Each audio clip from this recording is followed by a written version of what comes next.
সেলাই এবং বল্লভ মেশিন একটি করে পাবে। এটা রোগীর একটা শিক্ষা আছে যে অনেকেই করেছি এবং এ পর্যায়ে এই প্রকল্প নেওয়া হয়েছে।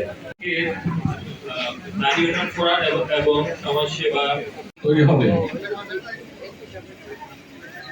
আমাদের আচ্ছা, এই হলো আমার সংক্ষিপ্ত বিবরণী। সম্মানিত মহাপরিচালক মাহবুব স্যার আমাদের মাঝে উপস্থিত আছেন।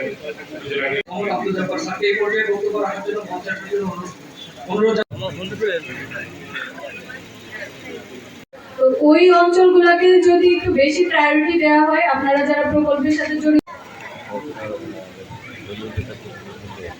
এটুকু বলবো যে সমাজসেবা অধিদপ্তর নানামুখী আছে তাই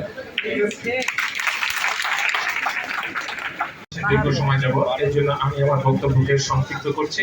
করে খাবে সেই পর্যায়ে মানুষ যেতে পারছে না। কাজ করা আমাদের মহাপরিচালক